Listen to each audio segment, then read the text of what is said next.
You are now listening to Sweep the Rack podcast featuring Brooklyn Rob and Big Mike.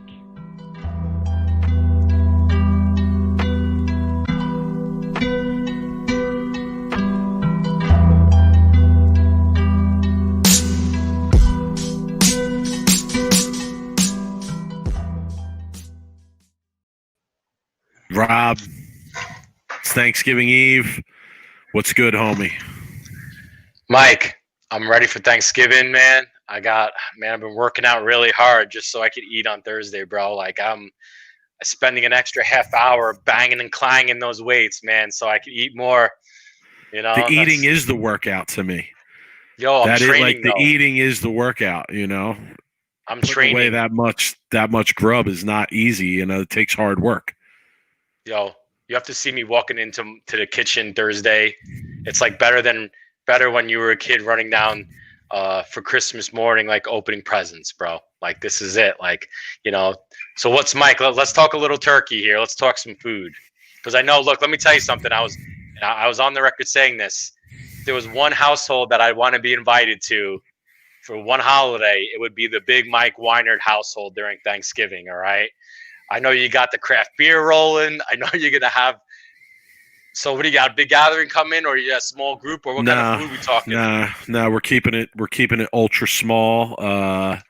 You know, COVID concerns abound, and we're keeping it small. So it's just immediate fam. But yeah, I mean, listen, you know, really, I'll say Christmas is probably the better holiday to come through my house in terms of the food because I have a larger spread at Christmas time. Thanksgiving, you know, I'd say more traditional. But we'll definitely have some scallops wrapped in bacon tomorrow. That'll be one of the special things on the menu. We'll definitely have some stuffed mushrooms, some high-quality stuffed mushrooms. You know, and then, basically like all the regular trimmings. You know, nice 18-pound turkey going in the oven early tomorrow morning. But, yeah, I would say very, very traditional Thanksgiving. Now, if it were up to me, I'll be honest, like, what I would like to do, and people might think this is weird, but I would like to switch up Thanksgiving fare every year, do something different. Like one year do an Italian Thanksgiving, you know, where you have a whole Italian spread. Then perhaps the next year you do like a seafood-based Thanksgiving, you know, ethnic food, maybe a Portuguese Thanksgiving, something like that. So, you know, I have different ideas about Thanksgiving. My wife thinks I'm crazy when I bring some of this stuff up. So I'll say like, Christmas is more my thing to do what I want with the food, but yeah, I'll be throwing down in the kitchen tomorrow, Rob. No question. Nice, yeah. I mean, what do I got going on? I got so I'm handling the turkey this year. I actually have it already seasoned. I got some like dry brine. No, that shit was like $16. It was expensive, but it's probably gonna be worth it. Buttered it. Got the I made an injection, a turkey injection. So I literally like got this recipe online. I injected my turkey this morning, and I'm letting it soak in the brine and the injection overnight at room temperature, and then we're gonna drop it in the smoker at 5 a.m. tomorrow and cook it for about 10 to 12 hours at about 200 to 225 degrees. See what happens, but I don't think it's gonna be good. Comes out. Yeah, it's going to be What kind of smoker you got? What kind of smoker you're working with over there? You know, it's a really good one. I don't know the exact name of it, but I know it's Traeger. Is it a Traeger? I wish it was a Traeger, dude. I wish. No, it's not a Traeger. That's what I'm looking into. Dude, Traegers are the best, bro. If you really want a barbecue smoker, like those are the best. But this thing, it looks like a safe, like literal safe. Like it's like silver, and you open it and you just. I've smoked like brisket and I've smoked ribs, and it'll be my first time smoking a turkey. So, you know, we'll see what happens. Is it just you and mom? Yeah, Big Green Egg is dope too. Is it just you and mom? No, and my mom's boyfriend. So it'll be the three of us. I was actually supposed to be in California this week with my dad and my dad's family. But this whole thing with COVID, like the second wave hit, and then the state put some regulations in that if you going across state lines, it's 2-week quarantine and all kinds of bullshit. And my dad and his side of family are kind of on the older side, and he's just like, yeah, we're just not gonna do it this year. Like it just didn't it just didn't work. And so I canceled my fights. I just stayed here, but I had the week off from work because I was going to be out there. So I've been just, enjoying my time off from work because shit, man, like work sucks. So who doesn't anyway, enjoy so time off from work? That's why I do what I do. Work 180 days exactly. a year max. Come on, son. No, I mean, listen, so Rob, I think I speak for both of us. We want to wish everybody a happy Thanksgiving. If you're checking this episode out after Thanksgiving, we hope you had a good holiday. But Rob, Thanksgiving or not, the show must go on. Yes. Yeah, it's a little bit of a slower time for the PBA, I think, and bowling in general. But you got some things going on out there. There's a show going to be on Sunday. We'll talk a little bit about. There is some an earnings list we want to get into. But glad everybody could be out there. If you have any questions, shoot them our way. If you have any comments, post it. Let's talk turkey. And see, how everybody's Thanksgiving. Let's hear about your people's turkeys, what you guys are doing. Anybody deep frying one? Because I've always wanted to deep fry a turkey, Mike. I know. You gotta know what you're doing. You gotta know what you're doing with that. I know, but it seems like every piece of that turkey would be unbelievable. Like, how some pieces are not as good as the other. I think deep frying it makes the whole turkey crazy good, but. Yeah, so I'm into smoking things, so I know, yeah, I know. All good. So, everybody should have a good Thanksgiving tomorrow, and enjoy the holiday. But Rob, we're here to talk bowling, right? And you're right, it is slow. We want to, Rob, we're working on things behind the scenes for the people. We're always trying to come up with good ways to entertain you guys, even when the bowling action is a little bit slow. So we're working on some things behind the scenes as we work towards the holiday season here. Again, we want to wish everybody a happy Thanksgiving tomorrow. We hope everybody has a good time. And as I've said on the show before, Rob, show love, spread love, spread cheer, spread generousness. I feel very fortunate to be able to have the things that I do. So yeah, I always try and make the holiday season at least a part about giving as much as it might be about receiving, right, and indulging on our own end. So I encourage people to do that as well. But all right, Rob, are you into the show this weekend? Or are you not into the show this weekend? I got to be honest. I'm not into it. And listen, I'm as hardcore as they come. I ain't really into the show this weekend. I don't even know where's the build up? I always talk about this, Mike. I feel like I'm beating a dead horse. Where's the build up? What is it?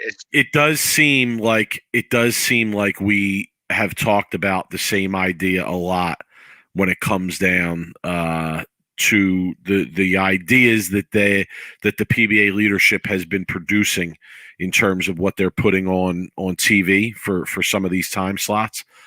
Somebody's saying here, Rob, that there's a $10,000 tournament. I guess that's supposed to say tournament. It says government, but I'm assuming it's tournament. $10,000 tournament in Texas this weekend.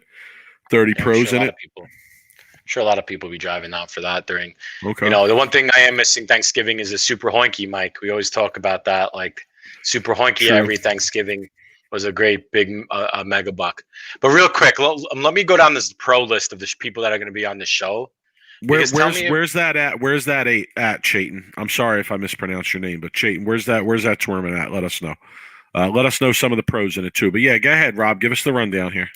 Yeah, Norm Duke, Don Barrett, Walter Ray, Chris Barnes, Frankie Lavoie, Liz Johnson, Pete Weber, EJ Tackett, Wes Malott, Jason Belmonte, Sean Rash, Danielle McEwen.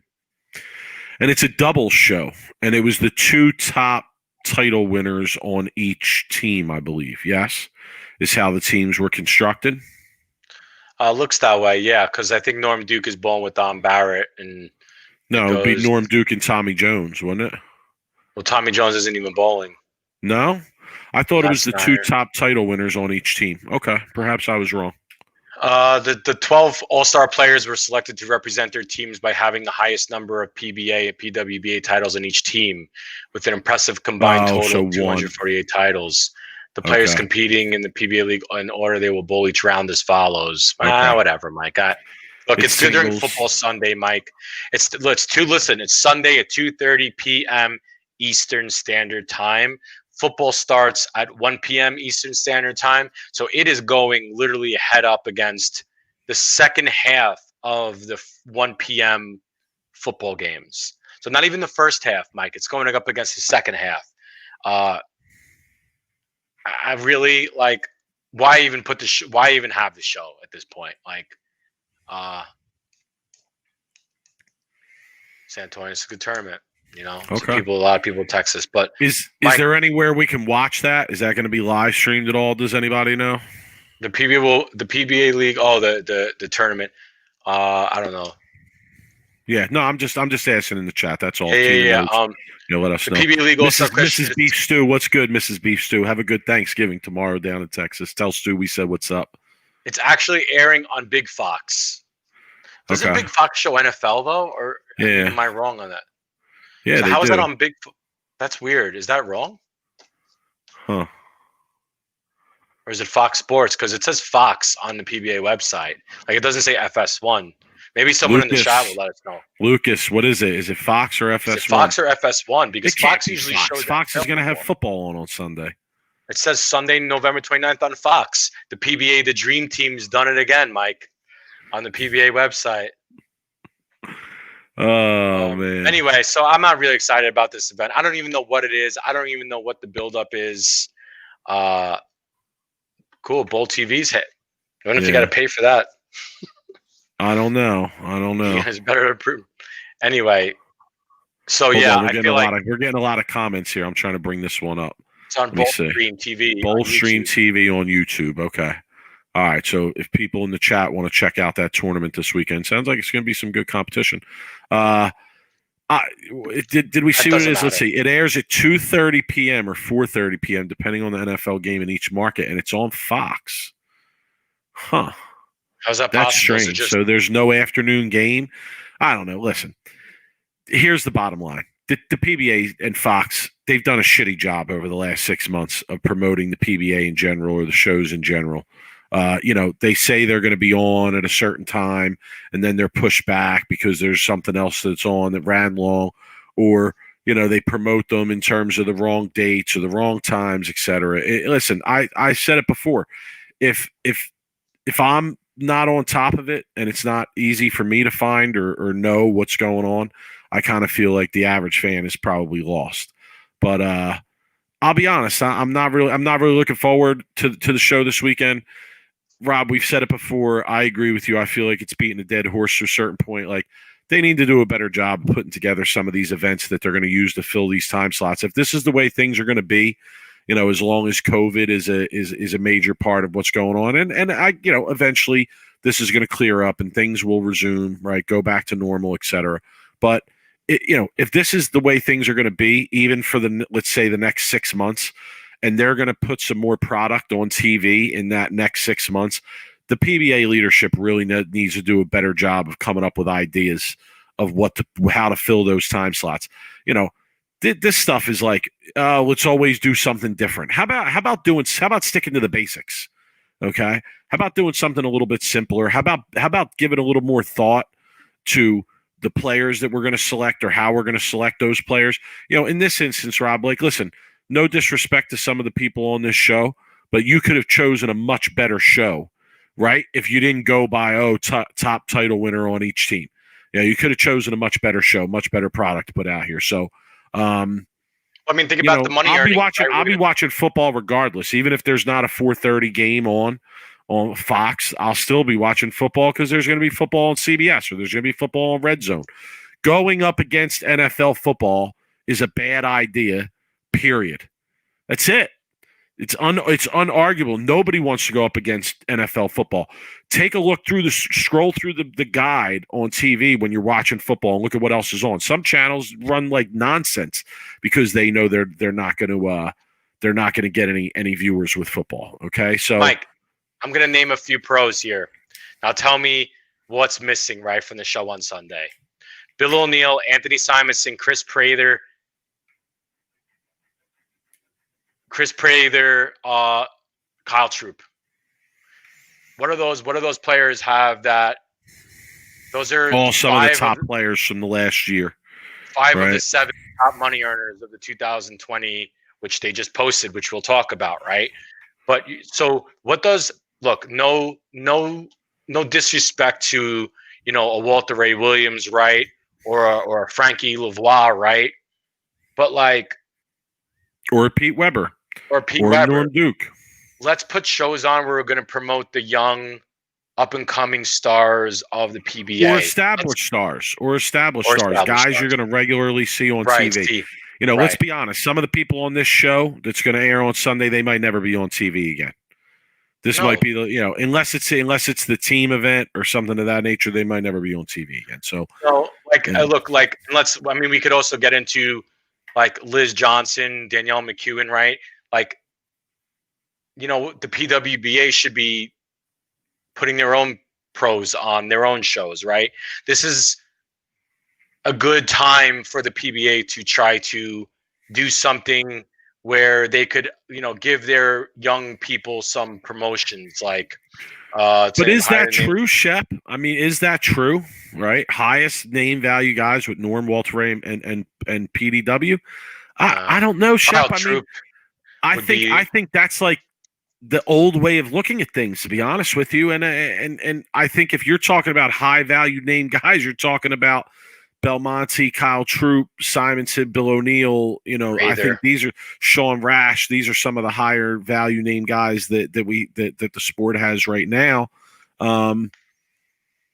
Yeah, my concern is just the situation with Fox. I know the familiarity with the audience. I agree with you on that, but that doesn't mean higher value, right, in terms of ratings or what it's going to bring to the sport in general. Pete Weber's the only one, Mike. Pete Weber's the only one that I could understand why they would put on a show like this. Pete Weber does equal better ratings. It's been proven, Mike.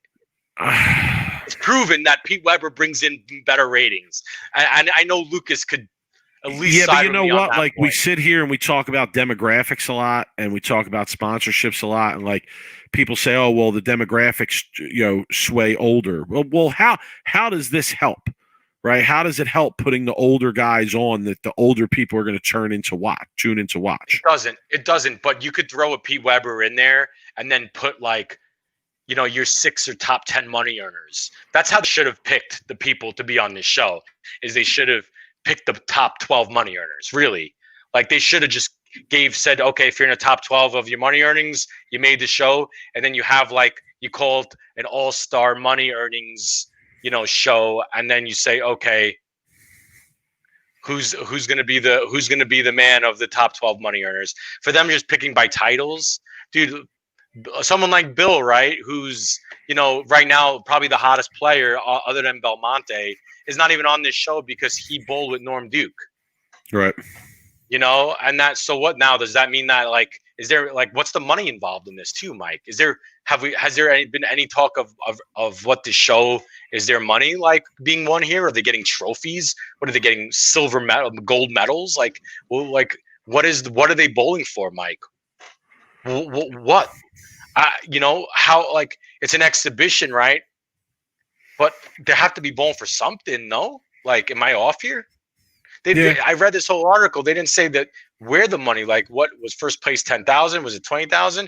And now you're taking checks out of other people's pockets if they are giving money out for these shows. Yeah, listen, again, this is all stuff that we discussed during the summer, right? What 50,000 for first, Lucas says. Dude, really? So you're telling me that someone like Bill isn't really pissed right now that he's not on this show? When it's taped, so it took place before the team thing. No, so. but doesn't matter. This is another check for these guys. You know what I mean? Someone we looked at the earnings, Mike. Someone who is in the bottom 25 of the earnings, they win this tournament, they double their earnings for the year. Some of them are going to triple their earnings for the year. Top 10. They go to top 10, perhaps. Why not run a tournament, Mike? If you're gonna put 50,000 on first, then why not run a tournament and let people actually bowl for it instead of that's picking what I'm saying. by titles? The whole thing is, Mike. The more I talk about it, the more I'm getting angry. Yeah, their teammates get a cut too. Their teammates get a cut, right? Yeah. Lucas, this whole idea stinks. I don't care. I know you're a PBA. Well, they wanted to. Yeah, they said in the press release that they wanted to give a reason for the teammates to cheer for their team, right? For their team representative. So everybody gets a cut. No, but listen, like I said, my advice would be go back to the basics, right? There, you could run a much better show, put a much better product out, just putting up say 5,000 and having a match between two guys, a best of 7 match, giving some background on them, doing some interviews with them. 5,000 for each match. You do a few matches, make it more, make it 10,000, make it 25,000. If you got that kind of money, if you got 50 grand to throw into the PBA Clash, why not? Why not use that money a little bit more smart in a smart way? Like I don't. How get about it. maybe take? To me, you're kind of like throwing money out the window. Maybe take the this show isn't even out with a schedule. Yeah, there isn't a schedule. I saw somebody say that in the chat too. We have that on our list of things to talk about. Lucas, where's the schedule, son? What is going on? I mean, we know COVID is impacting things, but like you would think that the PBA would be kind of thinking forward to maybe like March or April, and trying to get a season in 21. I don't know. Like, what's the deal, right? Yeah, the right. Pros are worried. Jimmy, let's see a Prather O'Neill match, right, for 25 grand, right? That would be interesting. A best of 7 for 25 grand there, right? Let's see a doubles match of some kind, right? Let's see a Sean Rash Belmonte, okay? All right. No doubt. When Sweep the Rack is on, that's for sure. Dude, even the PBA, the PWBA has a schedule out, right? True. It's true. Dude, the USBC has a schedule out for the majors, right? Now, that could be postponed. It could be. The PWBA has a schedule.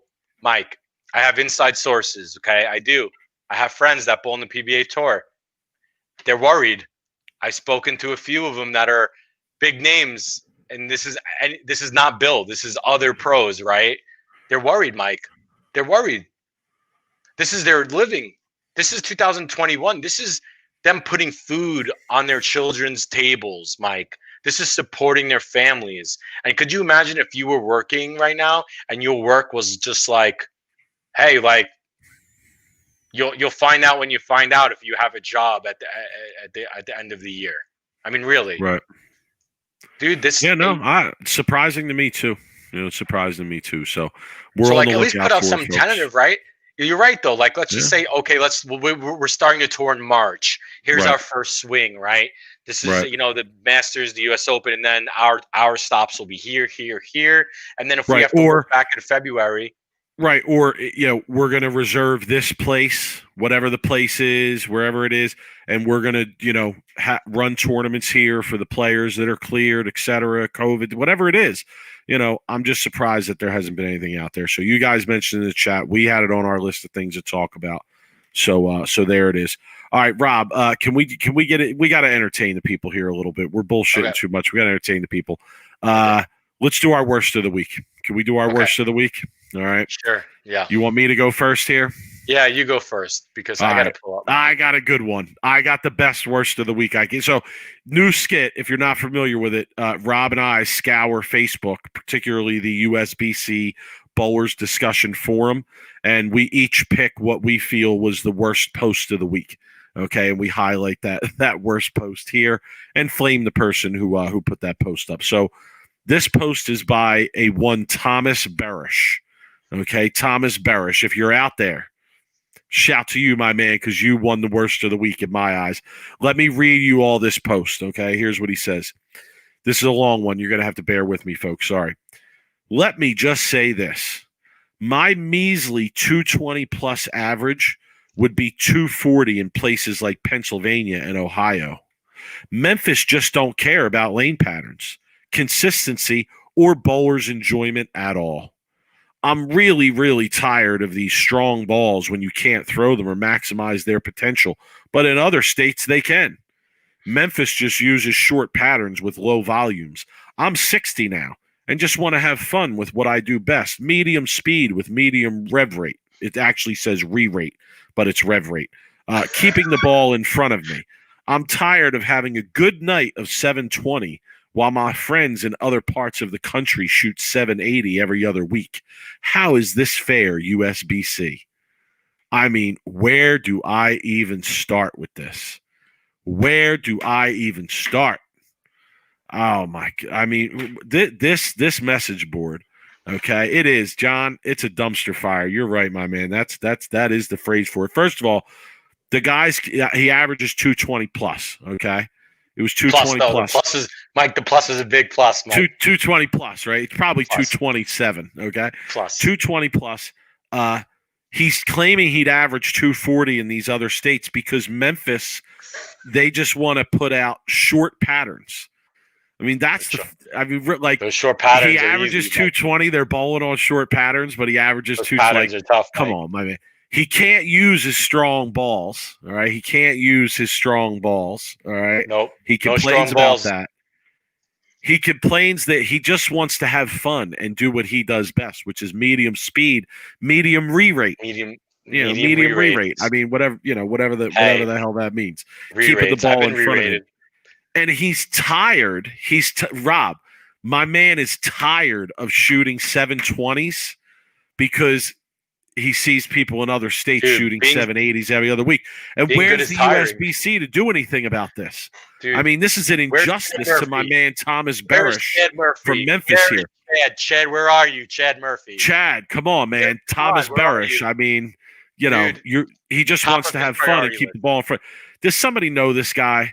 Come on. If you know this guy, somebody set this dude straight for real. There were some good comments on this one too. I don't know if I screenshotted them, but there were definitely comments are always the best. One guy said, "Here we go." That kind of summed things up. Another guy posted a meme saying, "I can't tell whether you're being serious or not." I mean, this was definitely the post of the week. Some people are commenting saying that they saw it. So, I'm sure. I hope we pop into your head when you guys see this stuff because, I certainly it pops into my head that I can't wait to share it with some of the people with the show. So yeah, that's my worst of the week, man. Thomas Barish, you're clueless, dude. Get a clue, son. Okay, but stop posting on the USBC message boards and get a clue. All right, Mike. My last book's average was 180 plus. So you've said plus. No, so that's a big plus, because that's anyway. Dude, the admin. I'm 190 plus on sport, just so everybody knows. Okay, 190 plus over here. Did you admit that you knew that guy? Probably not, Charlie. I wouldn't. He got the dude. It got so many comments that admin turned it off.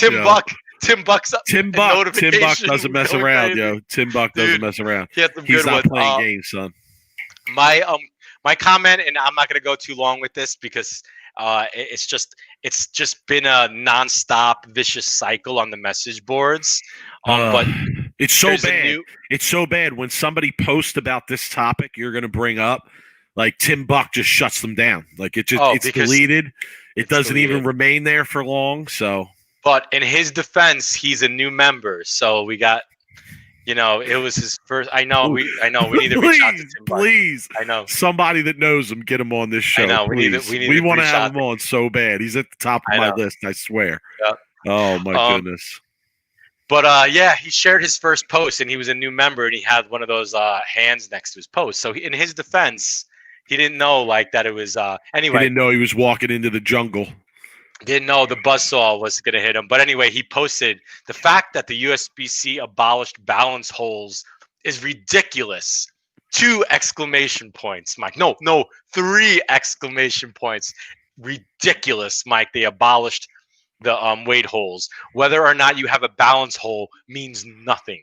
You still have to adapt to oil patterns. And he went on this 4-paragraph rant about how balance holes getting abolished is non-existent and all kinds of bullshit and Mike, pretty funny stuff, Mike. If you read it, And then I'm surprised that No, it got left on. every post on there is filled with funny nonsense. I mean, Dude, the it's true. responses on the post on there are like Dude. the best. You know, the Yeah.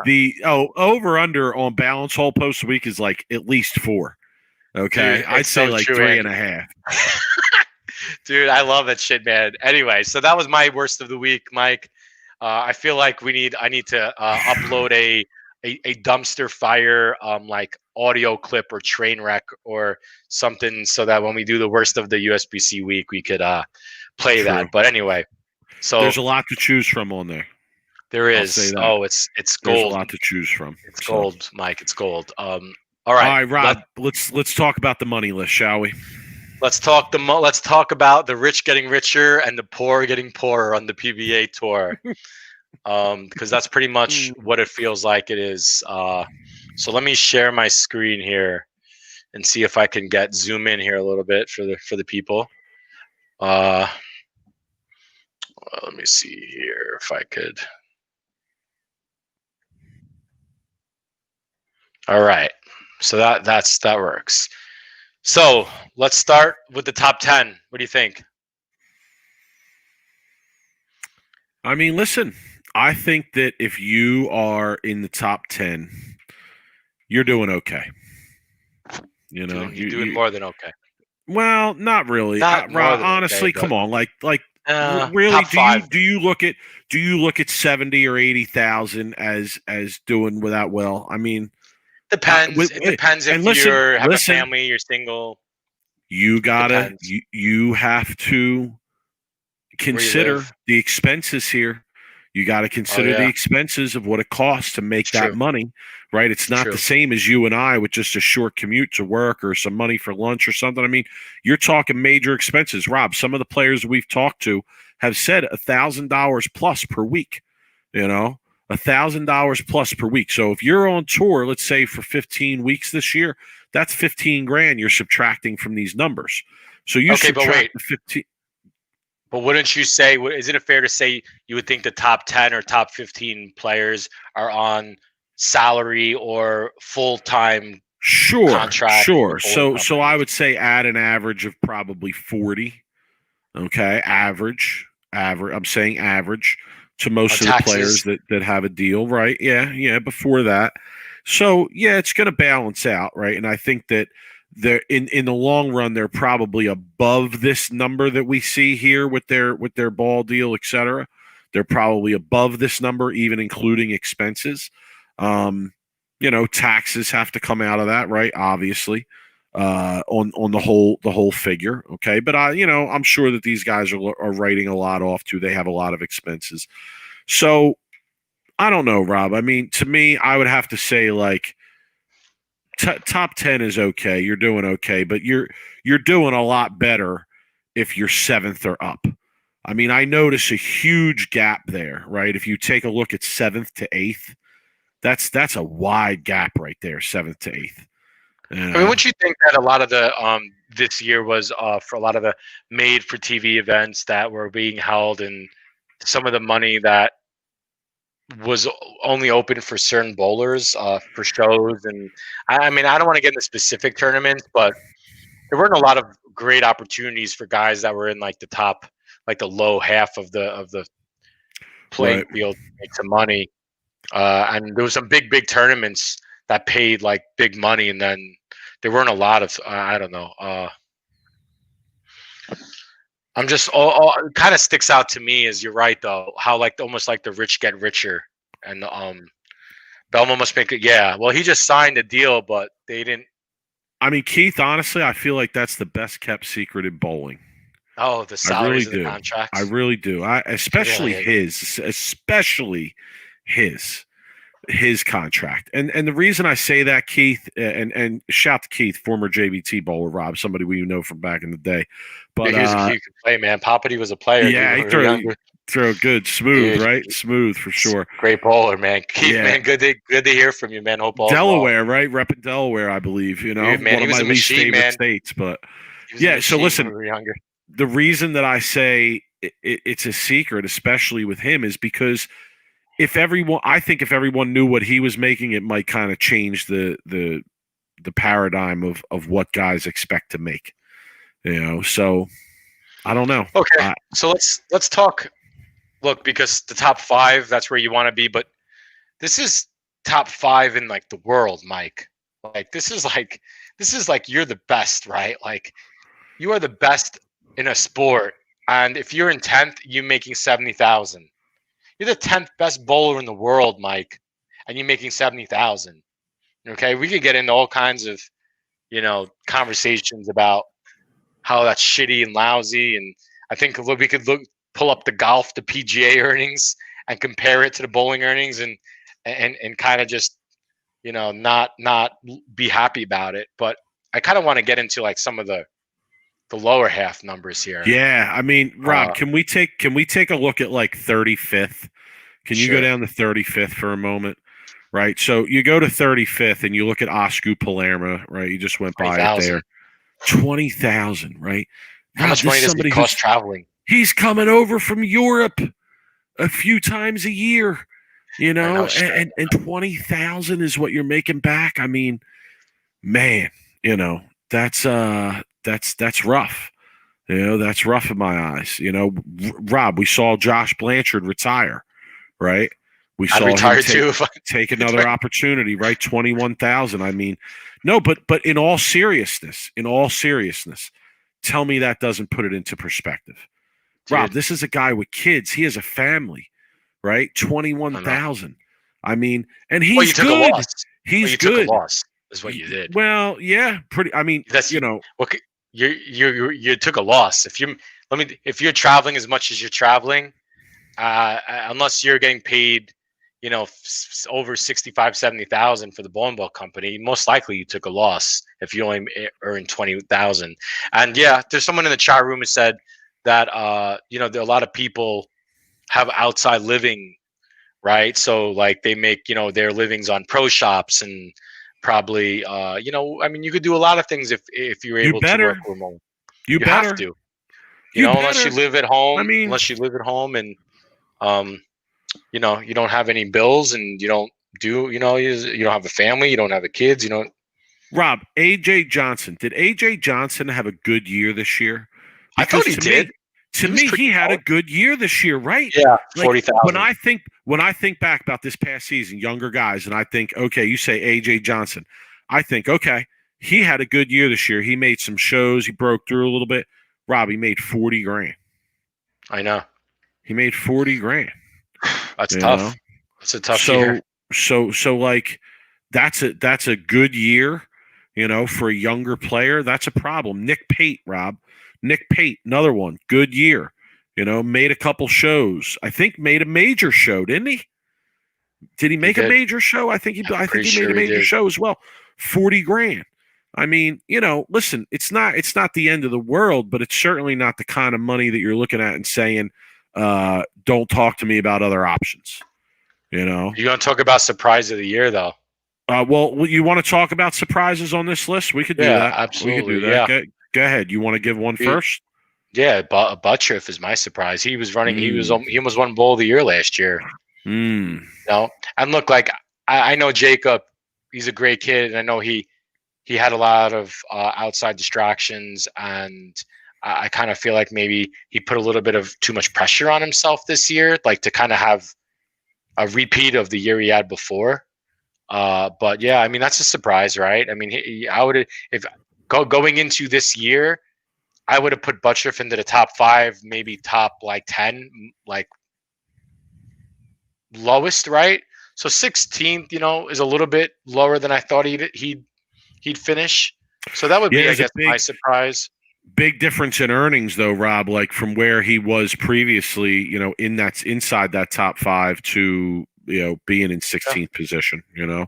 One surprise. I'll give one good surprise, like one positive and one negative. So my positive surprise would be Brad Miller in the top 10. Shout to him. Man, what a good year he had. Yeah, he did, and he made a run in the PBA playoffs, and I'm sure that helped. So, shout to him on that, cracking the top 10 there, because that's definitely something that I would not have seen coming. One of my other surprises was my negative surprise, Rob, for me would be right there, number 29, Tom Doherty. He's been consistent over the last few years, making cuts, making shows, making runs in big tournaments. And, 29th on the money list at 27,000, rough. Yeah, my other surprise would be Andrew Anderson. He's got way too much talent to be 30th.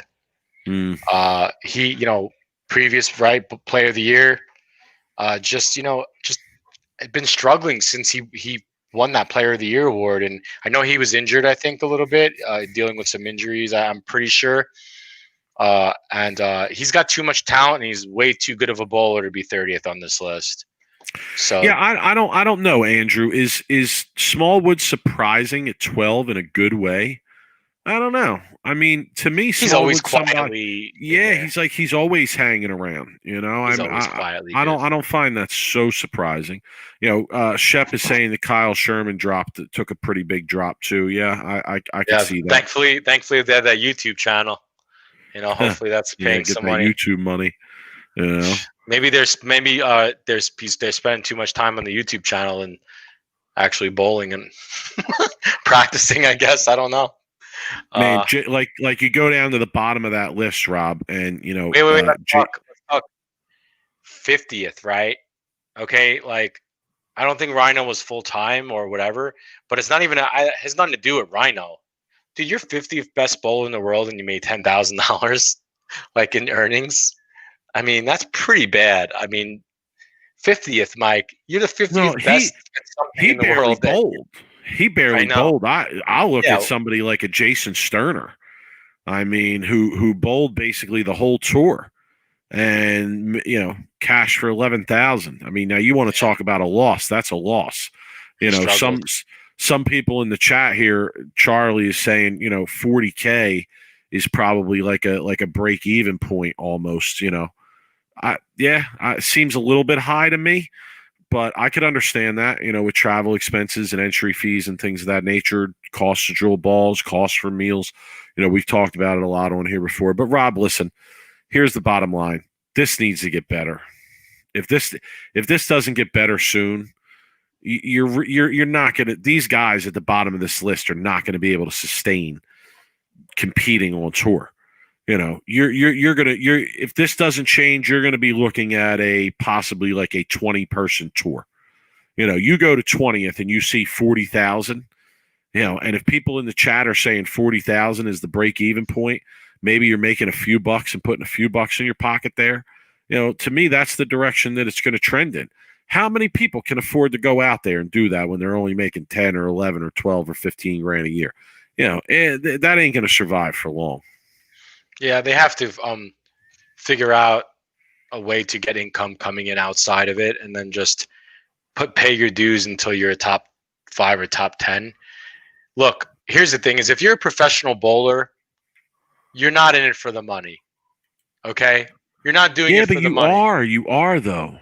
You're not, but you are. Like your eyes are open going into the tour that you're not going to be a rich person.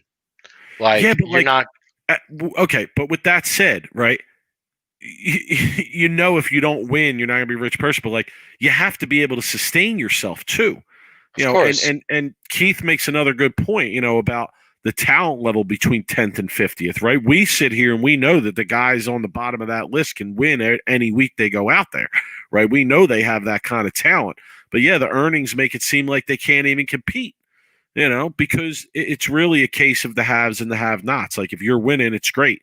If you're finishing in the top regularly, it's great. If you're not, then you're kind of losing out. To me, and here's my other surprise too.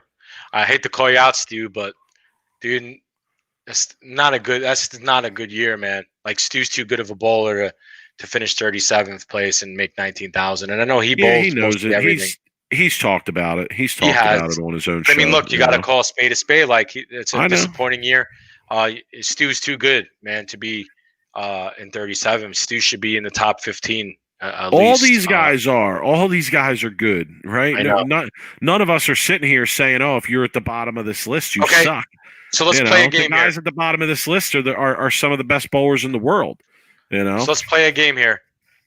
Next year, at this time when we look at the money earnings, who's not in the top 10 on this list that will be in the top 10 next year at this time? And who will be out of the top 10 on this list? And I'm gonna say one thing here. I'm gonna make a bold prediction here. My prediction is you've already brought him up. I think AJ Johnson's on the incline. I think that kid is getting nothing but better, and his work ethic is really, really good, and he's got his great head on his shoulder, Mike. And I really believe that AJ Johnson will be a top 10 bowler next year. I do. He's got too much talent. And my other prediction would be probably somebody like I think I'm going a little bit probably down deep here. Tina. It's true. I think Marshall Kent would be my other one. I've always been high on the Marshall Kent train. I think that's a good pick. I think Marshall Kent's a real good pick. I like that one. I'm going to say Dom Barrett, though. I'm going to go Dom Barrett because I feel like he's one of the premier bowlers out there. And, you know, there's a lot of situations where I see him where, you know, if a couple things go his way, he could be on a major show. But if it doesn't, you know, you kind of end up in the middle of the pack here. So I could picture him. And then in terms of somebody that's in the top 10 right now that I see falling out of the top 10, to me, there's only really a few picks here. Like Frankie, Brad, and Jesper. Maybe I don't know. Maybe Kyle.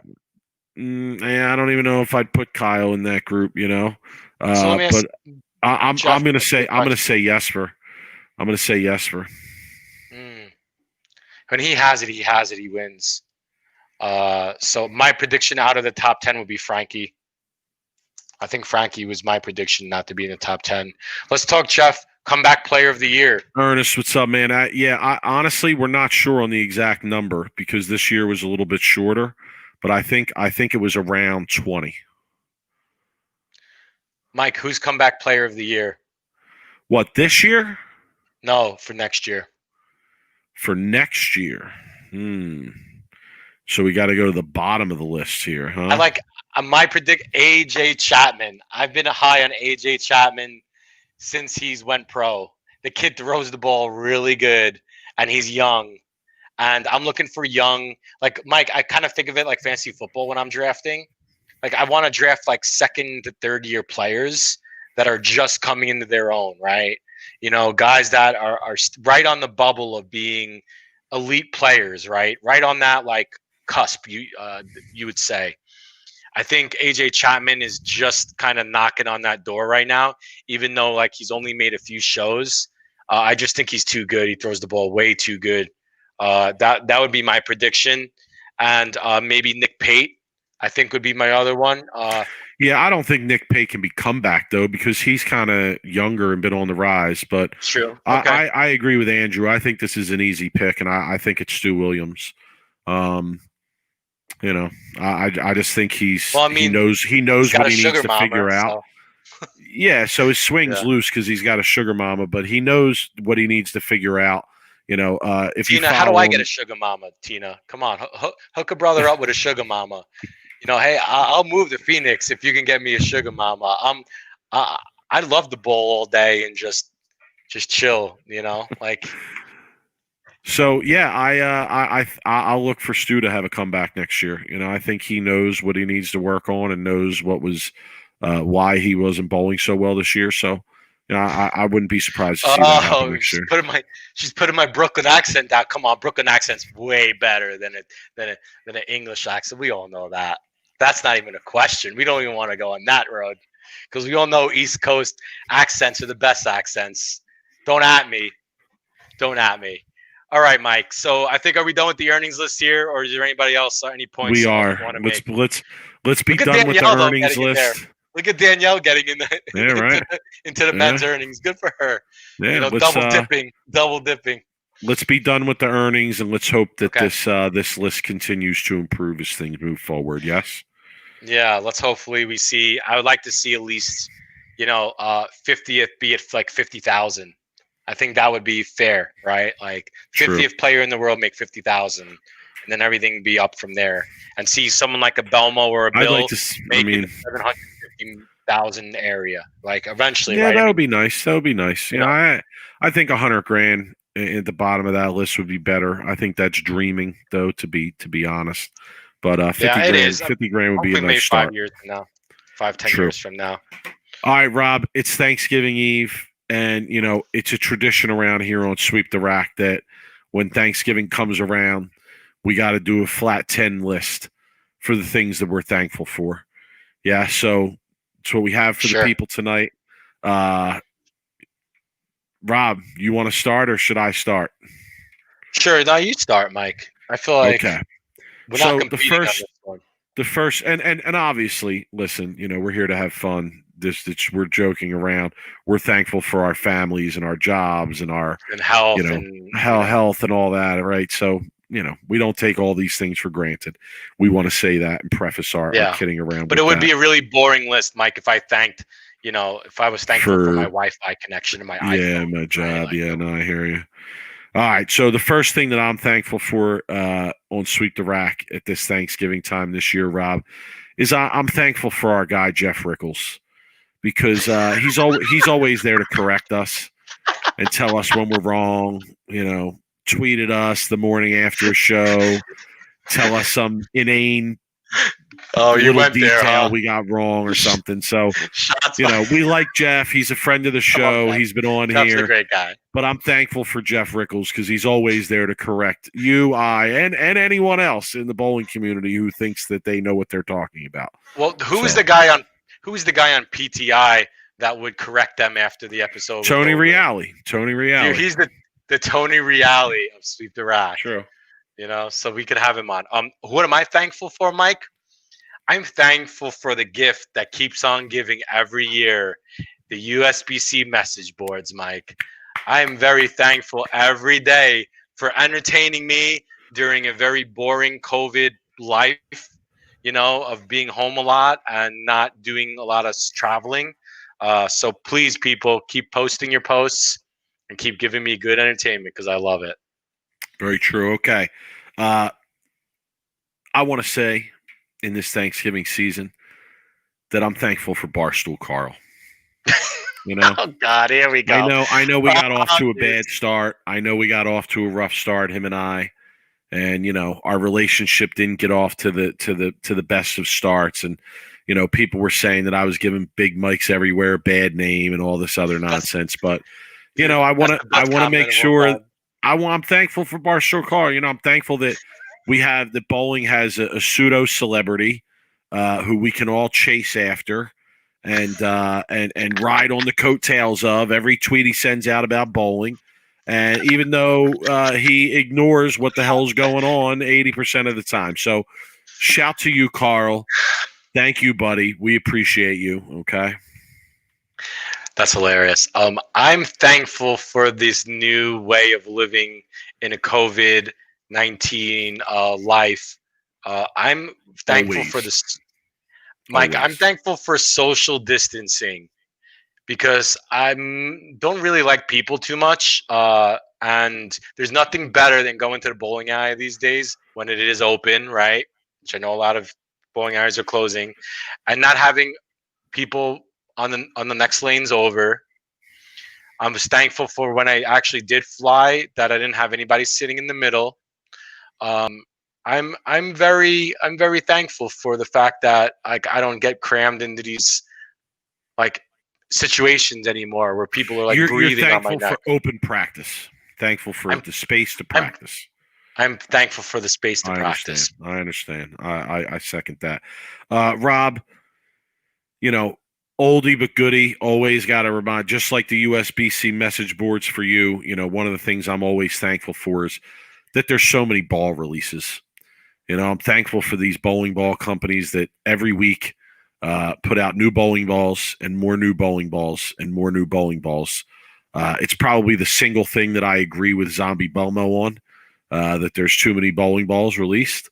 And I want to thank the bowling ball companies for just keeping them pumping out and always giving us something new to look forward to that we think is going to make us the bowler we want to be. Amen to that. Love myself a new set of 12 bowling balls every 3 months. I am thankful, and this is something good that I'm going to talk about. I had them on my list, Jeff, but I decided to take them off. I had them. They just missed. The Patch Pirates just missed the list, Jeff. I'm sorry. Yep. I'm thankful for, this is something I'm going to say good on the PBA. I'm thankful for this year we broke ground on live betting for bowling. Okay? Like, True. I feel like regardless, even though we lost a lot. Even though we lost, live betting we won, place. we lost, we won. I mean, look, like your swings when you bet. But I'm bet thankful against Pete that Weber. We were stupid. I mean, you can't bet against Pete Weber.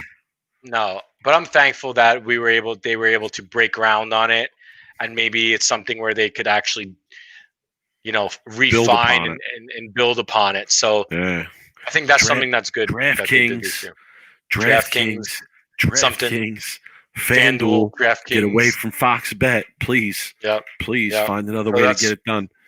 The next thing that I'm thankful for, Rob, speaking of our boy ZB, okay, I'm thankful for the burners, Rob. The burners love me. Haters. The burners love, Rob, don't ruin it for people. We're going to reserve a special spot for them, okay? Right now I'm talking about the burners. The burners love me for some reason. The burners love to converse with me. They love to just comment to me on Twitter and come at me. So to all you with the burners, I'm thankful for all of you. Thankful. Thank you. I think a lot of people will agree with me on my next item on my list. I'm thankful that 2020 is almost over, Mike. What a shithole of a year for a lot of people. Could you imagine back in like New Year's? I remember like it was yesterday, New Year's Eve. Everybody's celebrating. It's 2020. They're hugging. They're kissing each other. And now, like, you fast forward to November. Could anyone have imagined how terrible of a year in general? I mean, for bowling, for life, for everything, right? Like, God, let's get this year over with already. And it's going to be tough celebrating 2021 because this shit's still going on. But yeah, I'm thankful this year is almost over, honestly. Very true. Very true. Last thing I'm thankful for, Rob, you already said it. As always, I'm thankful for the haters. If you ain't got no haters, you ain't popping.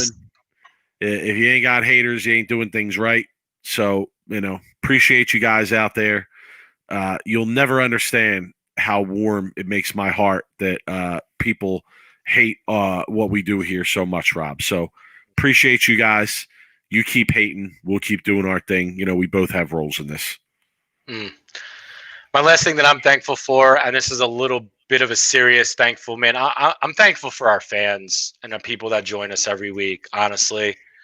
Dude, seriously, like without you guys tuning in every week and giving us shit and, the PBA. Adding to the conversation.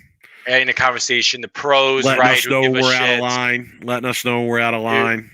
I love it. I love when I'm wrong about something and people give me shit about it. I love when people give shit to Mike when he's wrong because he's a little bit harder to admit when he's wrong than I am. But I enjoy every week we do this and we talk to people. And to be honest with you, like I know you don't care, and I don't really care if there's 15 people watching or hundreds of people watching. Like we love doing this because we love bowling and we talk about bowling, and it's been especially crazy this year, right, with the pandemic, because we haven't been able to bowl, right, and like we haven't been able to go watch bowling or go do bowling, like, and this has kind of kept us involved and kept our kind of sanity a little bit. So I'm thankful for this show, and I'm thankful for our fans, man. Keep joining us, spread the word, tell your friends. The more the merrier, the more people that could give us shit and, troll Mike on Twitter. It's always a fun time to do that. Giving Big Mike's everywhere a bad name, son. That's what I do. I love that comment. So, man, love you guys, man. We appreciate everything you guys do, and thankful for I'm thankful for being my brother's bookie too. Even though I don't get a cut, it's the worst deal in the history of deals. One day maybe I got to cut a percentage of his losses because I want a percentage of his losses than his winnings. Very true. Very true. Yeah. So, Rob, we're going to wrap it up for the people here tonight. Again, we want to wish everybody a happy Thanksgiving. We appreciate everybody, and we're thankful for you guys, like Rob said. Hit us up, right? We're not that hard to find, Rob. Any of the burners and the trolls and the haters that want to come and find us, we ain't that hard to find. Sweep the Rack at Gmail.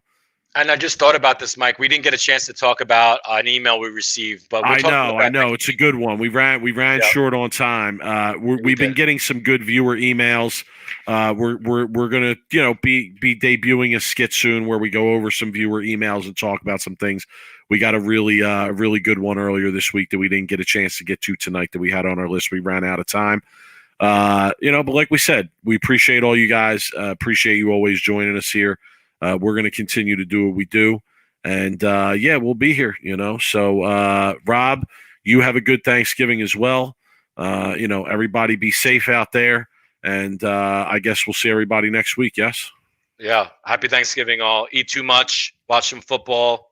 Spend time with your family. And we'll see you guys next Wednesday. It sucks that night game got canceled tomorrow night, can I say? Brutal, dude. That was going to be a great game. That was going to be a great game and a great way to wrap up Thanksgiving night, that night game. And now they canceled that game. It's going to be the rest of the game. I know. It's a really bad slate for football.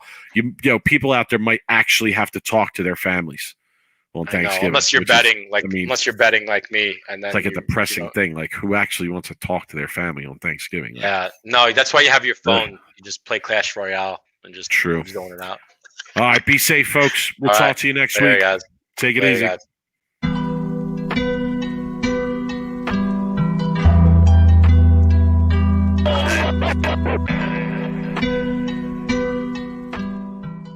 You are now listening to Sweep the Rack podcast featuring Brooklyn Rob and Big Mike.